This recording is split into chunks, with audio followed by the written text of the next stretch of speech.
नमस्कार दर्शक बंधु जय जगन्नाथ। आसतु आज अध्याय आलोचना करबा 2024 मसीहा फेब्रुआरी मासरे कन्या राशि फलाफल किपरि रहिबो। ग्रह मानकर स्थिति जो देखिबा रवि मास आरंभ आपणकर पंचम स्थान रे चलन करिवे। 13 तारिख ठारू रविंकर चलन षष्ठ स्थान को रहिबो। बुध मास आरंभ पंचम स्थान रे चलन करिवे। 20 तारिख ठारू से षष्ठ स्थान रे चलन करिवे। शुक्र मास आरंभ चतुर्थ स्थान में चलन करेंगे। 12 तारिख ठारू से पंचम चलन करेंगे। मंगल मास आरंभ चतुर्थ चलन करेंगे एवं 5 तारिख ठारू से पंचम स्थान में चलन करेंगे। शनिदेव मास सारा षष्ठ स्थान में चलन करेंगे। राहु मास सारा आपणकर सप्तम स्थान में चलन करेंगे। केतु मास सारा आपणकर राशि चलन करेंगे। बृहस्पति मास सारा आपणकर अष्टम स्थान में चलन करेंगे।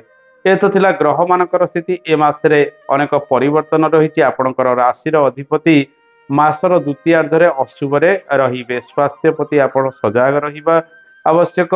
ए मासरे रवि शनि एवं बुधंकर जोग षष्ठ स्थान रे प्रायतः रहिबो। तेणु अस्थिगत पीड़ारे आपण पीड़ित होई पारंती। पंचम रे मध्य मंगलंकर अवस्थान रहुतिबारु खाइबा पीबारे नियंत्रण रखिबे। पेट जनित पीड़ा वृद्धि पाइबार संभावना मध्य रही। पंचम मंगलंकर अवस्थान रहुतिबारु गर्भ धारण करिथिबा व्यक्ति माने अधिक सावधानता अवलंबन करिबा उचित। डाक्तरंकर परामर्श ठीक समय नबा आवश्यक। ए मासरे संतान सुख आपनको मिशामिशी प्राप्ति होबार जोग रही। 12 तारिख परठारु संतान सुख वृद्धि पाइबो। जदि नूतन गर्भ धारण करिया पे चाहूचंती ताले 12 तारिख परे आपण प्लानिंग इत्यादि मध्य करि परिबे। दर्शक बंधु ए समय मां को स्वास्थ्य रे धीरे धीरे उन्नति प्रगति 5 तारिख परठारु आसीबो। पितांक स्वास्थ्य रे मध्य सुधार धीरे धीरे आसीबार संभावना रही। संतान स्वास्थ्य को नहीं आपणकर चिंता सामान्यतम 5 तारिख परठारु बढ़ी पारे। दर्शक बंधु ए मासरे आपणक राशि रे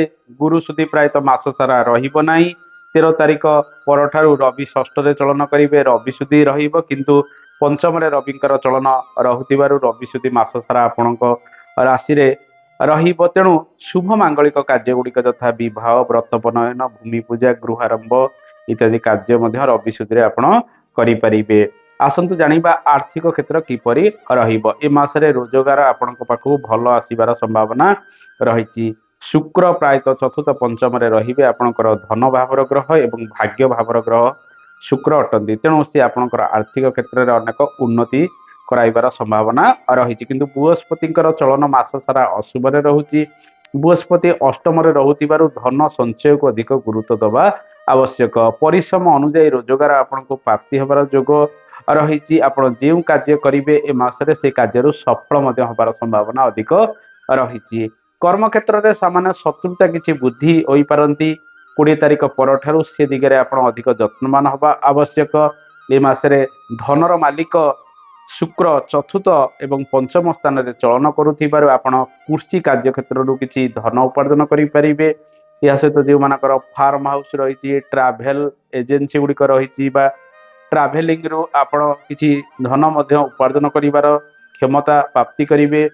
मासर द्वितीयार्धरे आपण कोनोसी शिक्षा क्षेत्र एजुकेशन इत्यादि क्षेत्र रु मध्य धन उपार्जन करिवार संभावना रही। लॉटरी इत्यादि क्षेत्र बा शेयर मार्केटिंग इत्यादि क्षेत्र रु मासर द्वितीयार्धरे किसी भल धन उपार्जन करिवार क्षमता आपण पाखक आसीबार संभावना रही। भाग्य क्षेत्र भल रहिबो। तेणु परिश्रमर फल प्राप्ति होबो एवं पितांकर सहयोग आपनको प्राप्ति होबार अनेक संभावना रही। अनेक गुड़िए धार्मिक कार्य मध्य एई समय करिवार संभावना रही।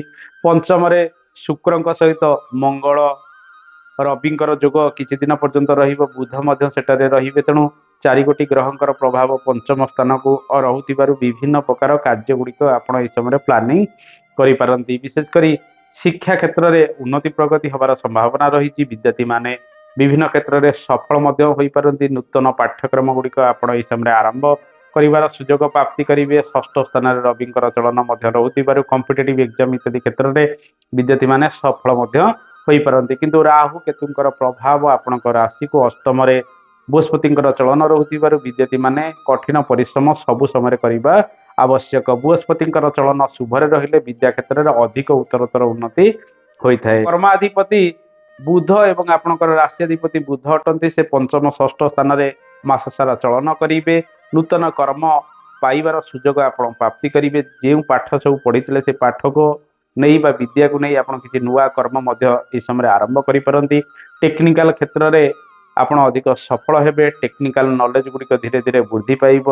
यांत्रिक कर्म इंजीनियरिंग क्षेत्र इत्यादि क्षेत्र रे आपण नूतन कर्म नियुक्ति पाइबार संभावना रही। रविंकर चलन मास सारा शुभरे रहुतिबारु सरकारी कार्य क्षेत्र में सफलतार हार अधिक रहिब। किंतु रवि शनिकर जोग रहुतिबारु सीनियर मानक सहित किसी मतभेद मनमालिन हबार संभावना मध्य रही। से दिगरे अधिक नियंत्रण रखी आपण आग को बढ़ेबा आवश्यक। जेहेतु रवि प्रायतः शुभरे मास सारा रहिबे आपणकर जो सब सरकारी कार्य गुड़िक अधा अधूरा पड़ रही से सब कार्य गुड़िक धीरे धीरे आगेवा आवश्यक यह समय। एवं यही समय ऋण जनित कार्य क्षेत्र सफलता प्राप्ति हेब।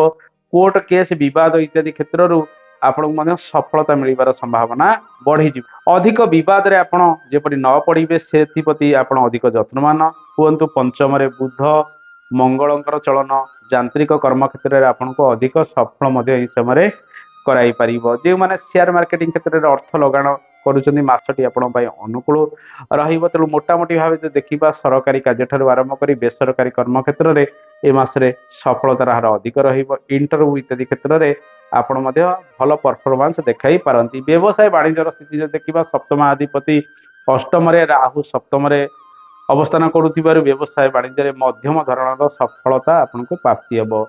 शुक्र बुधंकर स्थिति प्रायतः किछि मात्रा शुभरे रहुथिबारु आपण व्यवसाय वाणिज्य को अधिक त्वरान्वित करें। किसी नूतन निवेश यह समय आपण कर संभावना रही। जेहेतु बृहस्पति चलन अशुभ रोचे पार्टनरशिप कौन नूतन निवेश करूँ ना। सेल्फ डिपेंडेंट हो एकला किसी नुआ कार्य व्यवसाय वाणिज्य कर संभावना अधिक रही। ऋण जदि नहीं ऋण परिशोध कर क्षमता आपण पाखक आसब। जेहेतु धनर दिगटी ए मासरे भल रहुची।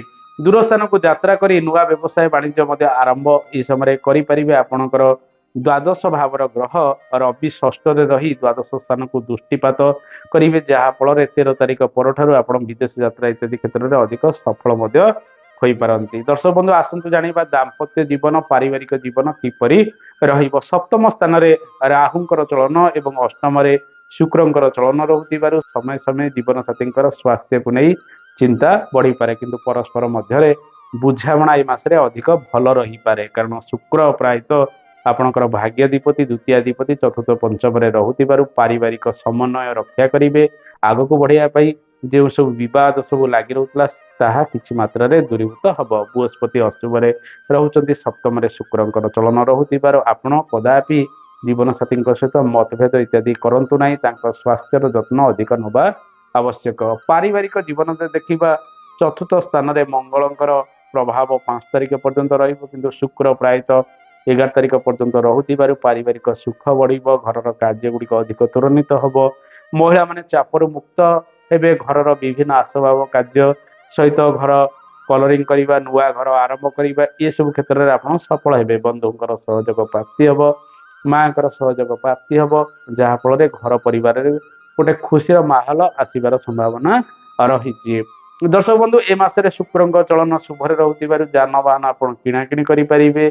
या सहित नूतन गृहर विभिन्न कार्य गुड़िक कर सफल होबार संभावना रही। लव लाइफ स्थिति किपर आसतु जानिबा। पंचम शुक्रंकर चलन रहिब। प्रेम रे आपण सफल हो पारे। 12 तारिख पर निजर मन कथा आपण काहाको कहि पारंती। प्रेममय जीवन में सुख शांति जो सबू प्राप्ति हबार थिला ताहा धीरे धीरे 12 तारिख पर आपण को अधिक प्राप्ति हम। गुप्त प्रेम प्रणय आपण अधिक लिप्त मासरे रही पारंती। दर्शक बंधु आसंतु जानिबा ये मासरे आपण की प्रतिकार गुड़िक करेंगे। बृहस्पति राहु अशुभ रोथिबारु प्रत्येक गुरुवार दिन एवं शनिवार दिन महादेवंकर उपासना करंतु। गुरुवार दिन महादेव पाखरे पूजा करने सहित पाचिला कदली गोमाता को खाइबा को दिंतु किंबा किसी पाचिला कदली कौन ग्रह विप्र को दक्षिणा सहित दान दे दिंतु। अशुभत्व दूरीकरण हम। ओं नम भगवते वासुदेवाय मंत्र जप करंतु। ओं नम शिवाय मंत्र को जप करंतु। एवं प्रत्येक शनिवार दिन आपण कला रंगर कुकुर को मध्य खाइबा को दिंतु। अशुभत्व दूरीकरण हम। दर्शक बंधु ये तो थिला कन्या राशि फलाफल। आशा करे कार्यक्रम आपको भल लगी। कार्यक्रम संपर्क में मतामत देवे। आज तो समय आज एति। नमस्कार। जय जगन्नाथ। धन्यवाद।